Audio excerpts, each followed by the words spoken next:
Welcome to the International Teacher Podcast with your host, Greg, the single guy, and Matt, the family guy. We're recording episodes from around the globe to tell you about the best kept secret in education. That's right, it's teaching overseas. We're glad to have you. So I'd like to welcome to our show, actually I'll call her Jenn, originally from the United States, but she's been teaching overseas in several countries. She's a MakerSpace educator currently. So let's invite her to the show. I think you're going to totally love this. Welcome to our show, Jenn. Thank you for having me. It's great to be here and meet you and talk about MakerSpaces and international schools. You heard our show already, huh? Yes, I did. I heard it and saw it on Facebook, and I think it was just suggested for me, or somebody I know shared one of your episodes, and so I started following along. And that's good to know. Reached out to you, and I thought it was just my mom listening out there, and maybe you had talked to my mom or something. And I always joke about that, but we're growing. We are growing, and we're trying to get one in every country. And I think we're at like 72 right now. And I think we have 4,000 downloads. So that's pretty good for a young, like 22 episode type of podcast, right? Yeah, that's yeah, great. It's sort of fun. It's just a side thing that we do because teachers love to talk, don't we? Yes, we do. No, but it is great to reach out and see what other people are doing in other countries, and you get ideas of where you'd like to go and what you could do. Totally. And that's why we're talking. I don't even know who you are. We just sort of connected just immediately now. We almost missed each other, but we're here now. So let's hear about a little bit about your pedigree, a little bit how you got into international. So I got into international education. I actually lived in Abu Dhabi in the Middle East when I was in elementary school. My dad was in banking and my mom was a teacher at the American Community School there. And so we went there. And at that point, the school only went up to 8th grade. So as soon as my older sister, got too old, then my mom was like, no, it's time for us to move back to America. And I always remembered that, like that was a really defining experience of my childhood. And I always knew I wanted to get back overseas. When I went to university, actually, my mom went back to teach overseas, and she was in Abu Dhabi and met my stepdad, and then they taught in Thailand for a few years. And so I just was like, I'm going to follow in her footsteps and get traveling and be international. So I taught in Abu Dhabi for a few years and Oman at Tayism. And then I went back to the US to North Carolina for a while. And then I got back overseas and was in India, in Chennai, and now I'm here in Luxembourg. So this is your fourth country now, your fourth school and fourth country overseas, not just including North Carolina, right? Wow. So you started off as a TCK. All right. Let's take a moment break from your contact information. At least you mixed in with them, and you did. How many years were you in that school? If you want to give us a little shout out and reach out, you can find us on Gmail at internationalteacherpodcast@gmail.com. Remember, complaints can be addressed to Greg, the single guy. And we are also on Instagram, ITP-expats. Your mom's connections when you did it, or did you go to a recruiting fair or word of mouth? What was it? All right. Let's take a moment break for a little contact information. We'll be back in 5 seconds. If you want to give us a little shout out and reach out, you can find us on Gmail at internationalteacherpodcast@gmail.com. Remember, complaints can be addressed to Greg, the single guy. And we are also on Instagram, ITP-expats. You can find us.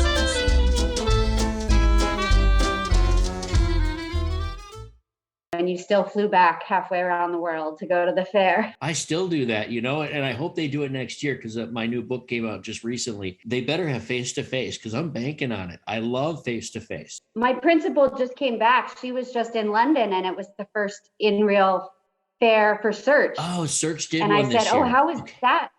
Yeah, they just did one this past weekend, but it was the first live one. And I was like, how was that being back live? And she said it was great. Like, it's nice to... Search is the one that I don't know enough about because I never went with Search. I always talk to people about it. But that's great that they had their first face-to-face. I always did ISS too. I think that was the original one way back when. And so it always stuck. Well, that's a good plug because, you and I think you and I is the oldest one. They've been around for like over 50 years now. and they're in the middle of Iowa. And we love that, of course, but fairs have grown up. Like ISS was doing a lot of them, and then Search sort of followed with fairs because they were a headhunter company before, if I'm not mistaken. You were so lucky to have your mom already be an international teacher and have that experience. You were an international student already. Did you even have to interview with them? I knew exactly what I was getting into. I knew what the experience would be like a lot more, I think, than other people who come over. I had no clue whatsoever what was going on. I even had to look up where Honduras was on the map. So I'm like, oh my God. Speaking of maps and where things are, we have listeners in the States that probably don't know about where you're living. Can you give us a little geography lesson on that quick? So Luxembourg is a very small country, probably about the size of Rhode Island. And we are squished here right between France and Belgium and Germany. So I can drive, I think it's like a half hour each direction and be in a different country. And what language do they speak there? The main languages are Luxembourgish, French, and German. English is not spoken very often or much, but most people speak enough to get by. Because, of course, for our listeners, we always talk about the schools that we work in, usually the lingua franca of English. So you don't have to know the language of the country you live in. But in some countries, like what you're saying right now, it sounds like you need to know a little bit of those languages to get around outside of school. So what languages have you dabbled in? All three of them? No, I am taking classes in Luxembourgish right now. Every Thursday afternoon, I go for my class. So I'm learning the basics in that. Luckily, my son is here with me. He's in high school.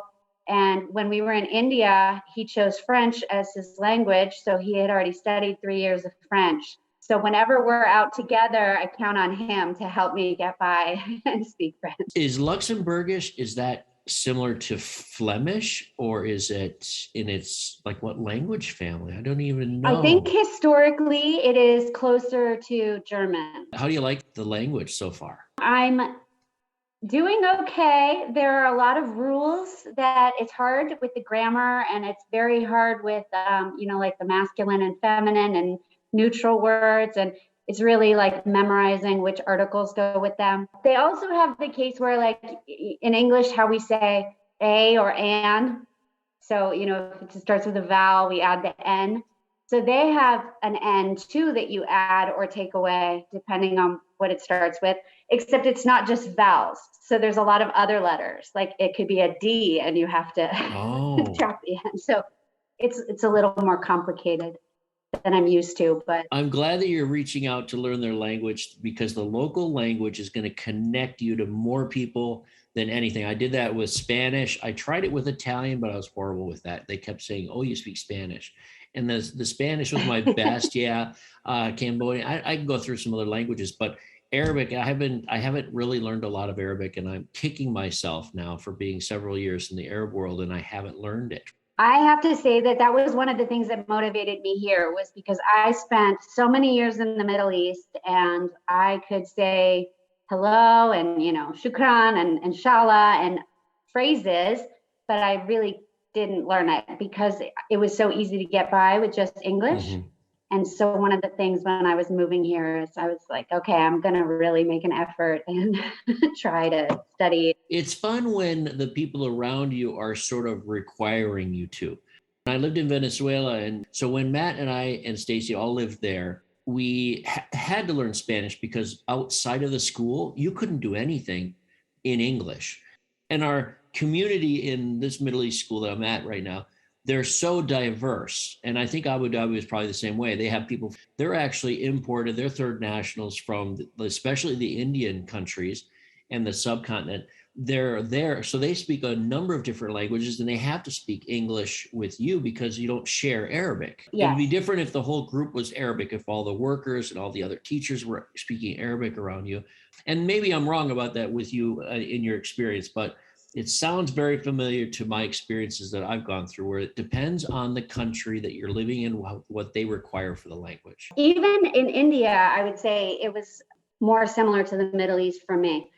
Everyone spoke English well enough that it never forced me to try to learn Tamil at all. And when you lived in India, how many different languages are surrounding you in different villages outside the big cities, right? Each Indian person that I know speaks at least 4 different Indian languages, and there's over 100 Indian languages there. Yeah, it's fascinating. For every person, I guess you could have your own language.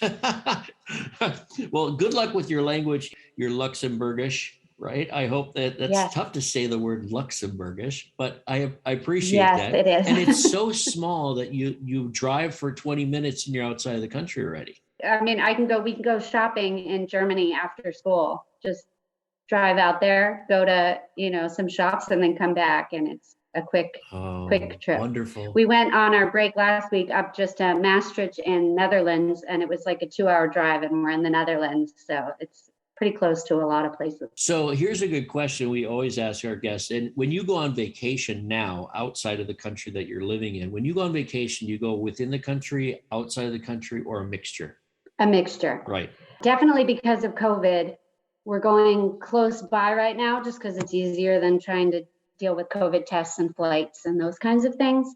The big trips would be when we go back to the States to visit family, but we haven't really been doing flights to go visit other countries right now.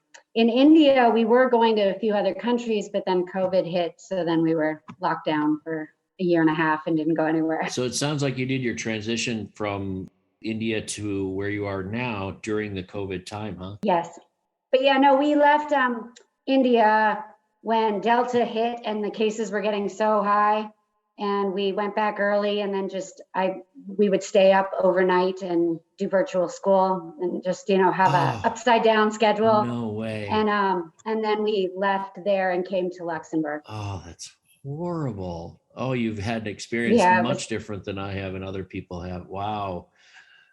It would have been nicer to have, a nice goodbye. It was kind of a rushed, crazy goodbye. So I do, miss that part of it. But I mean, it was honestly, we did really well. I mean, we were virtual for over a year, but my son and I got into a routine in the house. I, had a terrace on the rooftop, and I put like potted plants, so we had a track to walk around. Nice. So we made the best of the situation. You sound like a very positive teacher. That's what it is. You have to make the best of the situation. You're also an international teacher, and we're good at making the best of a situation. We don't have expectations necessarily. Wow. True. So now you're in Luxembourg, and let's talk a little bit about MakerSpace. I mean, that's a big thing right now, and I'd like to talk about it, but I'm going to let you talk more about it than me, even though I'm a MakerSpace teacher too. Let's hear about it from your point of view, and the people don't have to listen to me talk. So I got into it. I was in North Carolina, and I was an elementary classroom teacher for years and years. And I was getting my master's degree in gifted education and, learning about differentiation and how to get kids to think creatively. And I got to visit a makerspace or two in North Carolina. And it really struck me as a way to identify students who could be, gifted without just looking at like reading scores and math scores, really targeting that, developing their creative thinking. And so I started really using it as part of my gifted program. And it kind of became, and I had a principal who was very supportive, and she let another teacher and I turn our classroom into a makerspace and an outdoor garden. And we just totally transformed it. We got grants to get funding for materials and things. And it became sort of half my job was makerspace and half was gifted, working with kids in reading and math. And then when I got the job in India, it was to be, full-time makerspace coordinator. So I was very excited. I was like, oh, I get to do my favorite part of my job right now, all day, every day. And so I've been doing it ever since. So, can you hear me? Yeah. So when you went to, excuse me, I'm trying to get my volume. Here we go. So here's my question. When you went to India, hired for MakerSpace, did they already have the funding set aside so that you could buy the certain things that you want to put into a MakerSpace? Because they can be relatively expensive. And I guess a follow-up question would be, once you got there, did you find a lot of things that you expected, or how did that work? So it's interesting. So in North Carolina, we were definitely, using donors choose and, begging and borrowing and collecting things from people to create the space. When I got the job in India, they already had a makerspace, and it had been created and planned, and supplies gotten by the current teacher at that time. And so when I came, it was into like sort of a ready-made space already. So I did find that there were things that I really liked to use that they didn't have. I definitely lean a lot into the technology with, robotics and all the Lego education robotics things. So I did get the funding to, get a lot of those materials. But it was definitely different to come into an existing space. At my current job here in Luxembourg, they did not have a makerspace. So the room that I got was an old science lab. And so I have recreated it. I see, yeah. Too. Because I know that makerspaces can be, it's the new thing and everyone talks about it, but if it's just odds and ends and it's not the technology, which can be expensive, but if it's, even the Lego kits themselves are expensive. I remember in Switzerland, I probably got a grant for about $6,000 just to get Legos. And it's difficult to get all the fun stuff, I guess you could say, but the technology needs to back up your other stuff that you're collecting. It's like this huge place where you can build things with your hands, right? And that's the idea of it. Is tinkering, is they call them tinker labs, future labs, they call them maker spaces. And the idea has been around for a long time. But in order to have these, you need to have maybe even sewing machines and all this other stuff. You can get donations, right? Too. Yeah, and 3D printers and all these things. And if overseas, from what I've experienced, is that teachers that teach in the States really have to fight for that kind of stuff, even if it's the new. They have to write grants. They have to do a whole lot of legwork to get funding for it, even though it's like the new fad, the new talk of the town. But they have to get that stuff for it. But in your experience and my experience, I would say my experience is that international schools throw money at the newest things that the United States is talking about, and other countries too, right? The Western countries in Australia, the highly educated countries that we are brought into the countries for being from these places. I guess you could say we're coming from, how do I say that? The schools pay for the Western and English speaking teachers to come in and teach our curriculums that are very well prepared in the States and Australia and UK. And then they throw the money into the newest fads from these kinds of curriculums too. And that's what's happening right now overseas with us. Is that happening with you too? Yes, definitely more support financially for the things that I want for my space, for sure. What's your favorite thing to do with MakerSpace right now? Can I ask you that? Oh, God, there's so many. That's so name hard. 5. The one thing that I really have enjoyed, I love so much of it.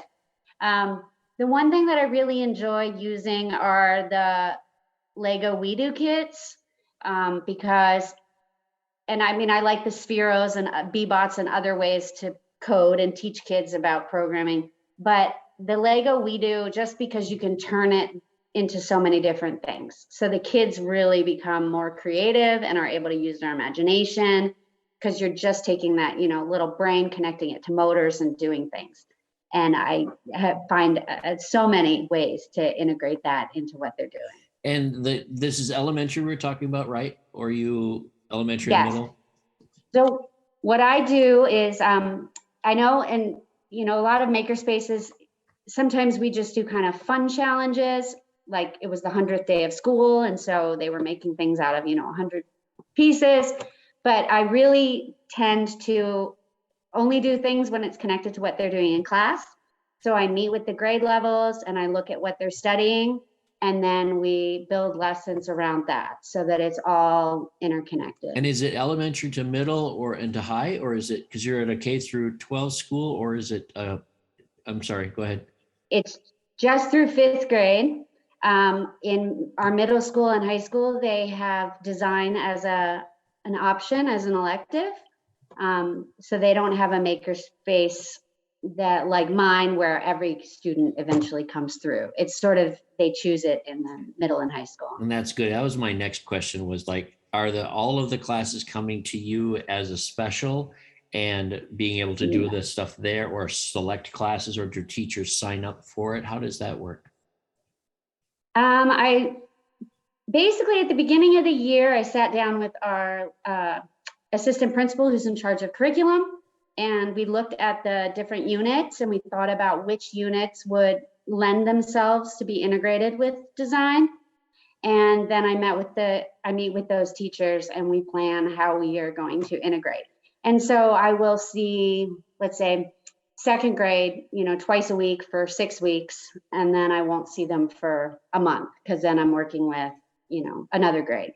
So like right now, this week, I'm meeting and starting a unit with third grade and fifth grade. So for the next probably 4 to 6 weeks, I'll have all those students through my space and won't see other grade levels as much. I'm so jealous. And but it's wonderful. Yeah. It is wonderful to not have it as a special, because it's really co-teaching and working with teachers and students. And it's just so much more impactful and makes sense and isn't disconnected in any way. So the kids really have a better understanding of how this works.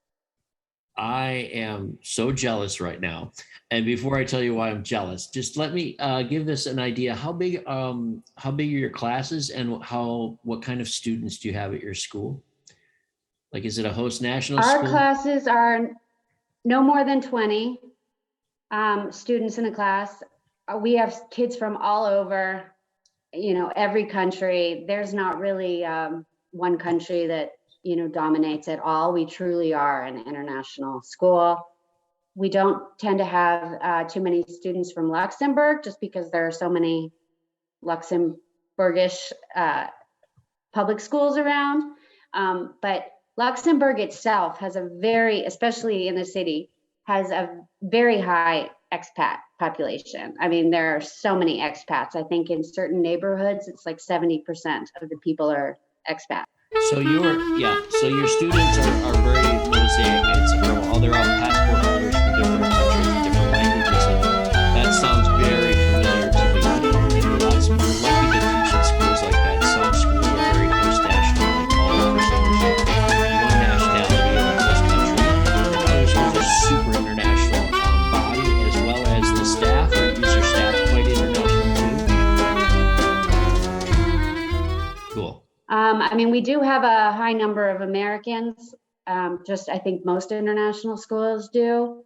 But we have a lot of people from, actually more than other international schools I've been at. Other European, UK, all those. Mosaic, okay. That's awesome. I love that, and it's speaking true, because we have so many different kinds of schools, and I've said it on other episodes, and you've seen it also in different countries, is that schools can be all one nationality, and you might be a handful of teachers that are Western that are teaching there. The kids are all one nationality, basically one color, one language, one culture.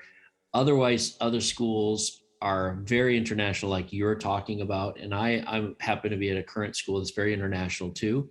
The staff tends to be more American and Canadian, and that's just something with the country, which I don't really talk about.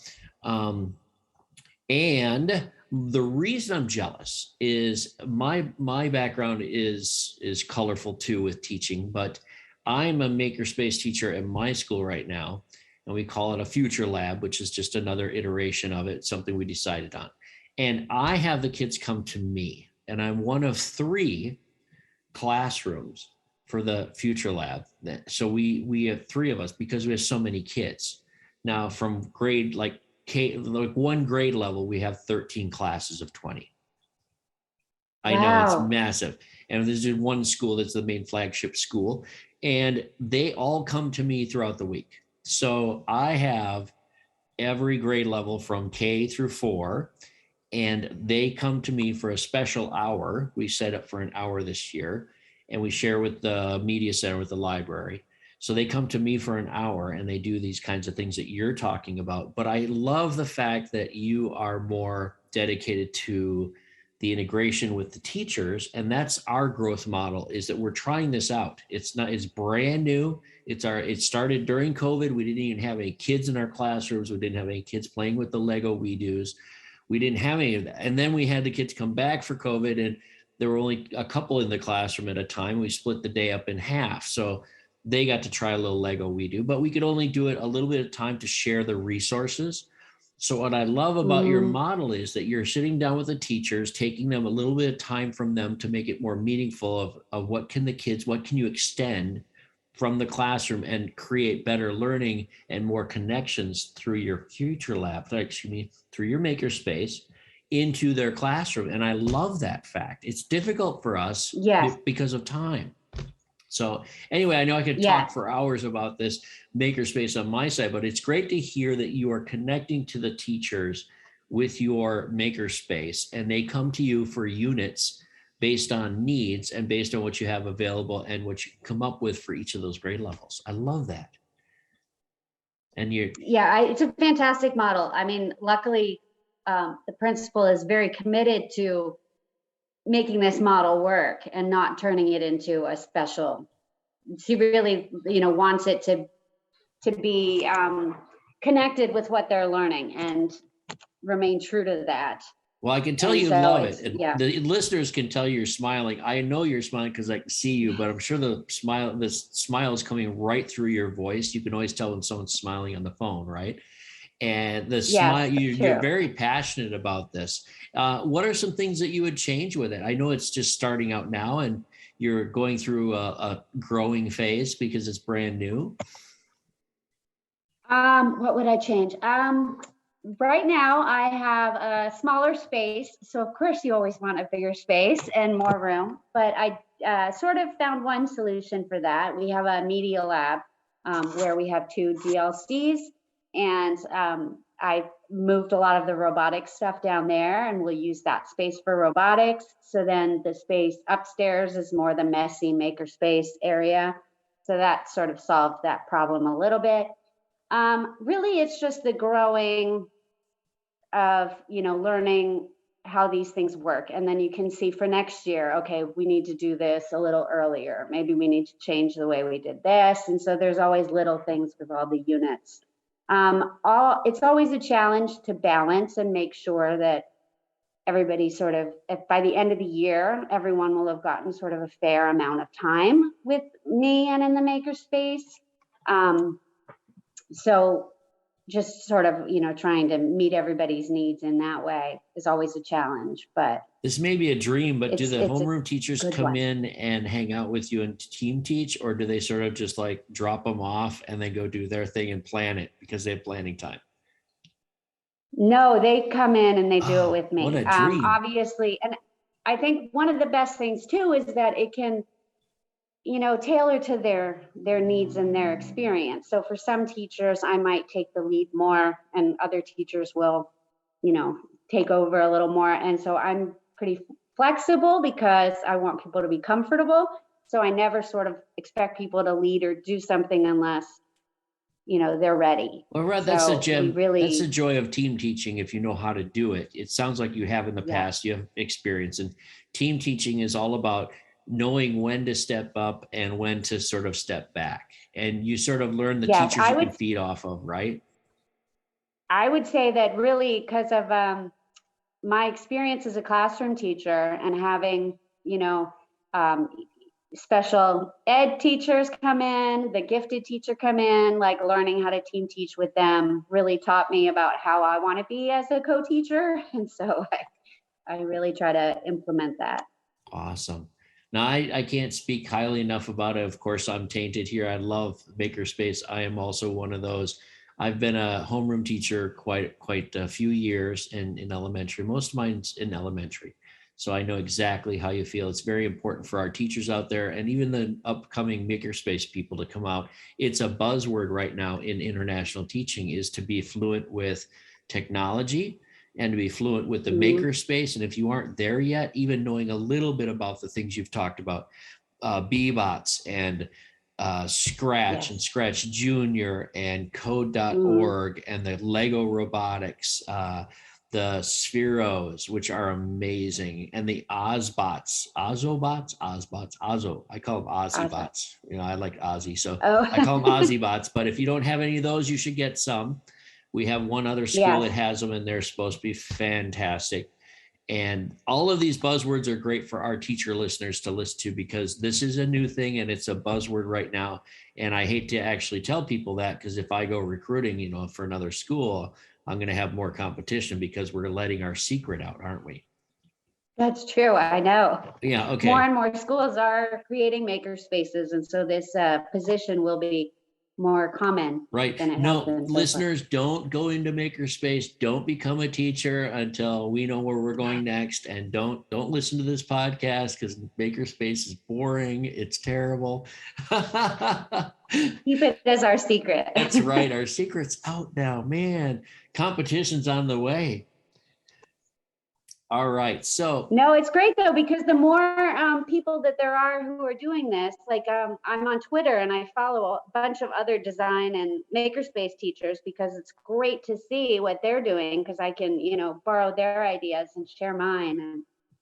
And are you, you know, we don't have a PLC here, because you're lucky if you have two other people who are doing the same job. So for me, it's because I'm doing this, you know, isolated here on my own. So I love having other makerspace teachers that I can talk to about ideas. Oh, that brings up some good questions. So you're in a kind of school where you are the one and only that's doing that. That's I want to say special, but it's not the way that it's treated there. But you're the one and only person in your field right now, and that's difficult. Yeah. I've been there before, where you have to reach out and create your own personal learning environments to make connections and see what other teachers around even other countries are doing, correct? It's not easy to do that. And when you go overseas, you don't always have a team. Really, it's Twitter. Yeah. You don't have a team of people to work with all the time, even if you're a homeroom teacher. No, I do. I work with the homeroom teachers. I do work a lot with our two digital learning coaches.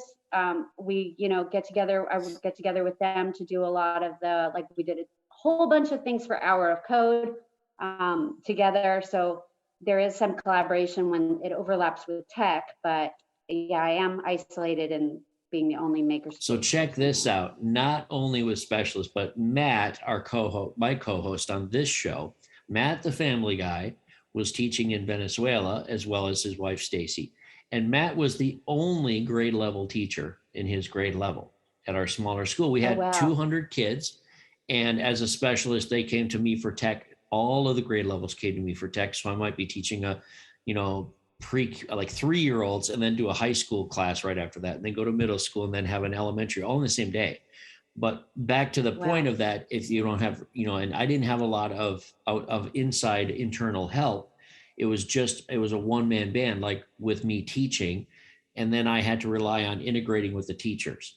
But the point is also, some of these schools that are smaller and accredited schools, some of these smaller schools, you might be a one-person band teaching your grade level homeroom, like Matt did. Matt taught his grade level, and there was nobody else teaching that grade level. So even though he had meetings, they had grade level meetings, it was just him talking to himself or him talking with the principal. But they had meetings which were more like team vertical meetings, where the lower elementary might meet together, and then the middle school might meet together as a meeting. So imagine that scenario, which is completely different than other schools I've worked at, right? And bounce to a school now. Yes, usually you have at least 2 or 3, right, if not 5 or 6 homerooms per grade. So to be one person by yourself deciding everything, that's a little challenging. But it goes towards the idea of when you log in, when you sign on with a school, and unless your mom worked there ahead of time, years prior, in your case, when you logged into the school and you accepted the position in India,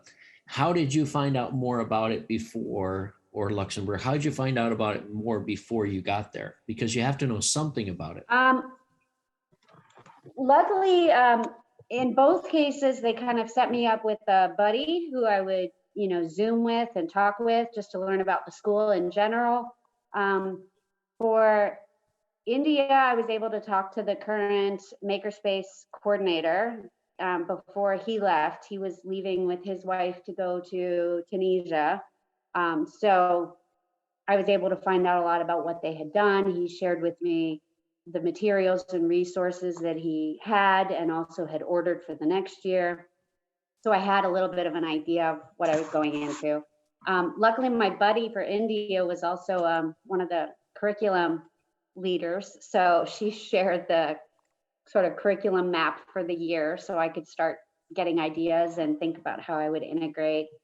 And then here for India, it was just having the social buddy to kind of get ready. I felt like I knew once I met everybody in the first few weeks and knew what they were going to be teaching that I would be able to jump in, but only because I'd done 2 MakerSpaces prior. Right. It would have been more challenging if it was my first. All right. Let's take a moment break for a little contact information. We'll be back in 5 seconds. If you want to give us a little shout out and reach out, you can find us on Gmail at internationalteacherpodcast@gmail.com. Remember, complaints can be addressed to Greg, the single guy. And we are also on Instagram, ITP Expats. You can find us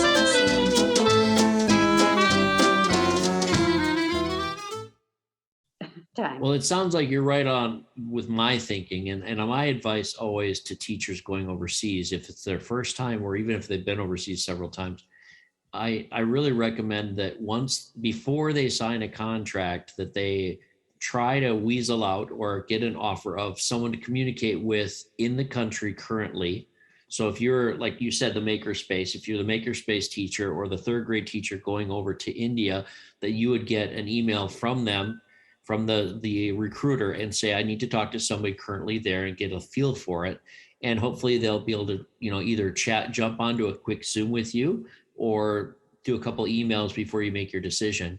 And it really helps. And I know even after especially after your contract, then you want to know as much about the school as possible. And most schools open up a broad amount of information they throw at you, but you like to hear from the current teachers themselves, not just the administrators, right? So it sounds like you're doing the same thing I do when I go to a new school. I reach out and give it a little time after the recruiting fair or after the contract signing, wait patiently for the documentation to come from the school and get that process working. But I immediately want to talk to somebody at the school to find out and answer my burning questions, right? Yes. Well, I even set it up and asked for if there was another student in the grade that my son was in that he could meet and talk to and ask questions. So that worked out really well. He communicated for like 2 or 3 months before we moved there with another boy who would be going into 6th grade. And so he kind of had a friend and knew somebody right off the bat. And then he did the same thing when we were coming here to Luxembourg, because I was like, hey, is there a student who might be able to answer some questions or be like a student ambassador for my son, just to help make his transition easier, because I knew that it helped me. And so I was like, oh, I think he needs that as well. And they were really willing and helpful in finding that. I really appreciate that answer and that point, because I know without Matt being here as my co-host during the interviews, a lot of times I do them alone. And without Matt, I don't always hit the questions for families. And that's a great point, is that your son reached out to talk to another 6th grader, find out what school's like. It's not just you making the decision, you making a decision with your family, and other teachers are going to be in the same position. So that's a great point. Introduce them to some more kids, hopefully, that are in the same situation, so they have something to grab onto. Well, see, for him too, because this was his first overseas.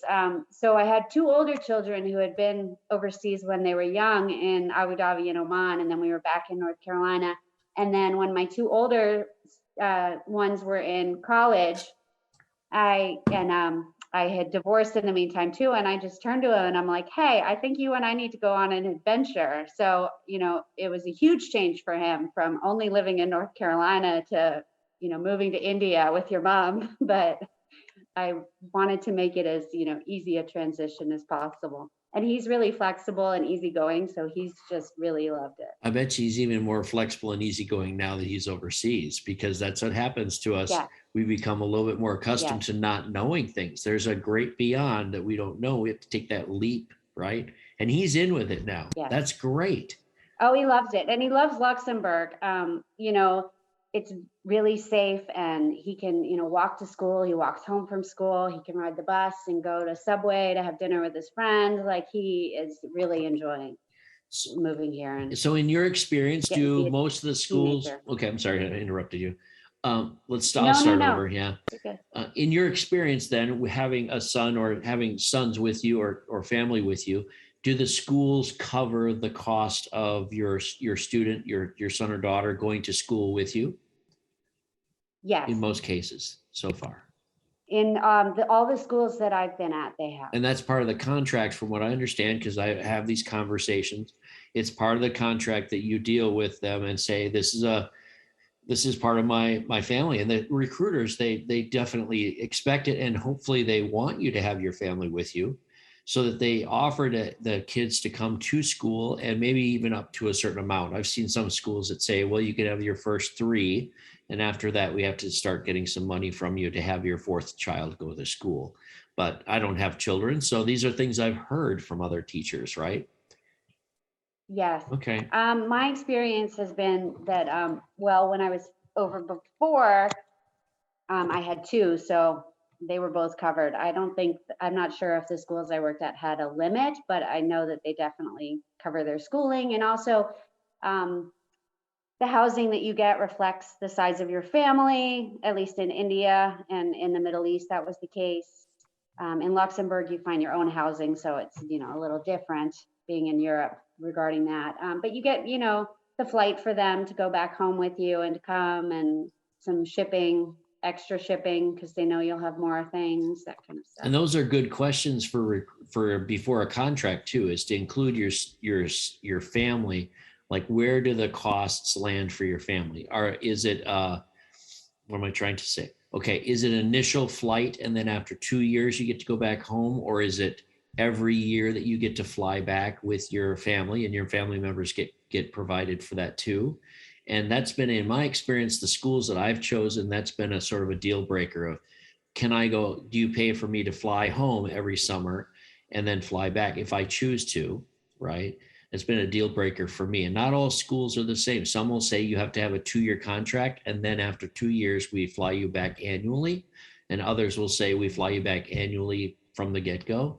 And the cost of moving, there's going to be either moving in or moving out costs, and who's going to cover that at what amount, right? And these are all things that have come up in some different conversations we've had, but it's good to hear you talk about that too from a family point of view. No, I think it is important to talk and ask those questions and find out, because that does influence, when you're looking for a job, which job makes the best fit, especially for tuition. That can be a huge cost if it doesn't cover the tuition for all your kids. So you're right. That's huge. Okay. Story time. Do you have any stories for us? Any police stories that were fun, or family stories of travel or teaching? Luckily, no police stories, but getting the police check in India was an experience. You know how you have to go and get a certificate that says that you didn't commit any crimes before you leave. Uh-huh. So like in the US, it was like walking down to the sheriff's office and, getting a printout of, unfortunately, the speeding ticket that I had gotten. And that was my police report. And it took maybe half an hour, not even. Because before you go to the country. In India, it is Go ahead. Mountains of paperwork and a whole day of sitting in the police station with like no AC and these fans, and you just sat there and just waited and waited and waited. And then you left and went home, and they were like, okay, now a policeman's going to come to your house sometime in the next 2 weeks. What? And it's like, okay, just to like make sure you're you and you're at that residence, and then even longer to actually get the final certificate that says, yes, you are, you say you are, and you didn't get any crime. So it was just very different, and I wasn't quite prepared for the whole day in the police station, just sitting there waiting. So you waited the entire day in the police station. That's like when I had my car stolen in Venezuela. We had to wait like an entire evening while they interrogated my friend who was driving and said whatever. But you waited for an entire day for them to get something done. And at the end of that day, you got partial stamp. But then in order to verify everything, they said at some point in the next 2 weeks, whenever it's good for us, we're going to show up at your door as a policeman's going to show up to see if you live there because you could be lying. Yeah. Oh my God. Luckily, I wasn't by myself. Someone from the school had come with me. So it's not like I had to do it completely alone, but they were there to guide me through and speak when, don't you love the fact that along. the school does take care of you in many ways? Like there are things to do in the country that are government. There are forms you need. There are health checks. Like you might fly in and they put you all, like the new cohort of teachers that are just arriving. They might, I don't know about your case, but some cases I've been in, they put you in a bus and then they take you all to the clinic at the same time for a drug test and a blood test and an X-ray or whatever they need. And then they bus you back to school. And even if it's during school hours, they might arrange for something to happen, maybe a sub, because you individually have a visa problem. So they might help you with that, right? Here's my story about that. You ready? In Venezuela, I bought a boat. And it was just something that we did because we lived right on the Caribbean. And I'll never forget the day that I had to go and get my little sticker. And it was a little ownership number sticker for me to put in the paperwork saying I owned this boat. And it was something like the government decided to do another crunch down and another thumb on you and say, hey, we want to do this kind of a red tape. So I had to go during the day unannounced. They just sort of put it on me. They said, okay, Greg, we arranged for you to go and get your boat ticket. And I didn't even know they knew about this. The government must have called the school and said, we need Greg Lemoine to come in and do his boat ticket because we noticed he bought a boat.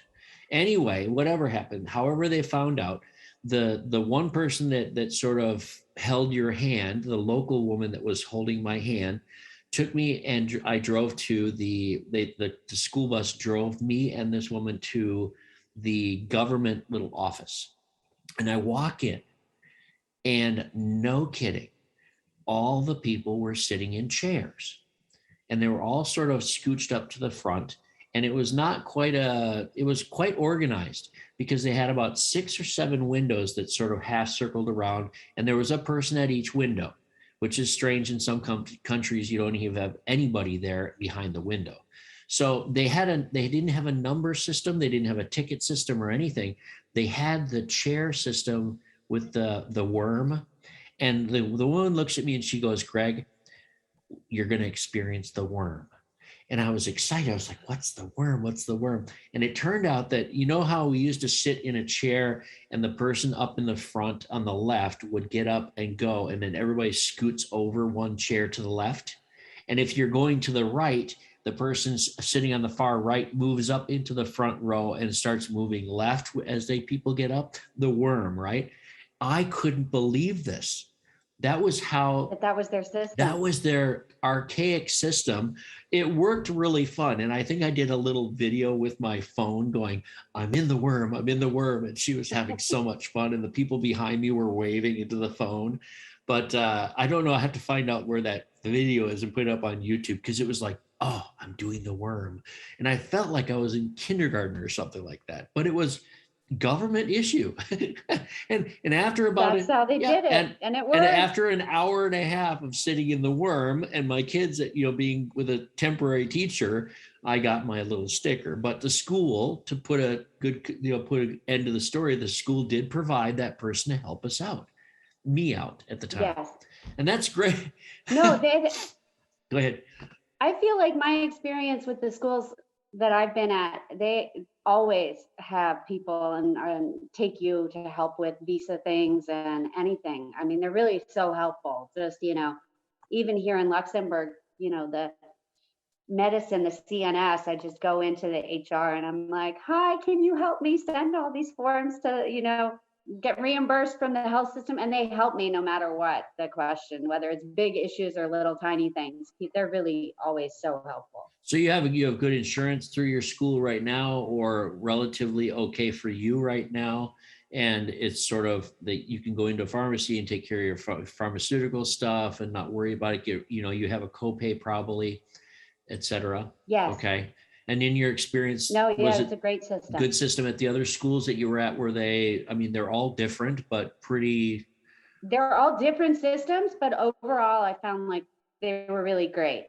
And better than in the US. In the US, as a teacher, I was covered, but not my family. So I would have to pay every month for my kids. And so that being included internationally is a huge, I mean, that was, like $250 a month for my kids to be covered. And so here, not having that and my kids are covered as being here with me, it's phenomenal. Matt, our family guy, has 4 boys. Can you imagine that? 4 little blonde boys. Wow. So he and his wife, Stacy, have 4 little boys going around everywhere, and we're pretty well covered here. So when he goes back, at whatever point he goes back, it's going to be a slap in the face with cost of medical care, right? Unless he has a really good insurance through whatever company he works for. But that's, wow, Yeah. That's something to think about. Yeah, it's all those little things. They make a difference. Yeah. Do you have any advice for any teachers that are thinking about overseas? What would your advice be? To do it, to just go ahead and do it. I said, actually, my daughter is teaching in India right now. She graduated and is an elementary school teacher, and she got a job in India. And I said, it's a 2-year contract. You can go anywhere for 2 years. And then if you like it, you can stay. And if not, you can try to go somewhere else. I said, it's such an experience. And to be able to travel, you just go for it. I think everyone should try it. That is great advice. And I don't know about you, but I've heard from a lot of people that the most amazing experience they've ever had were at the countries they never thought they would even look at. Right? They're not looking for a vacation. They're looking for a good education, a good life experience at a good school. And they end up in some little itty bitty country that they didn't even know was on the map. And they had a wonderful time and a great experience, a good school. So I don't know. That's what my advice is, like, just look outside of the vacation spots. Think of somewhere that, take that chance, that leap, right? And just try something new. And it really is about the school and the position and then whether that's the right fit, because at the end of the day, that's where you are from, 8 in the morning till 4 in the afternoon. You want to make sure that you're in a job and a place that you really want to be. Well, you know what? Tonight you have said at least 4 or 5 times, finding the right fit. That's the name of my new book that just came out. You can find on Amazon. And you can find it, you can always get in touch with us through this ITP, the International Teacher Podcast. But before I bring it to a little bit of a close and mind our time, can I ask you, please invite your daughter to be on this podcast? I would love to hear her side of the story of being overseas with you and being a teacher in your footsteps, in her grandma's footsteps too, right? Yes. Oh yeah, my parents have always been supportive and been telling her to go overseas, like go, because they loved their years in Thailand and in the Middle East. Well, they have stories too. Anybody that you know that wants to come on the podcast, I just love talking like you do.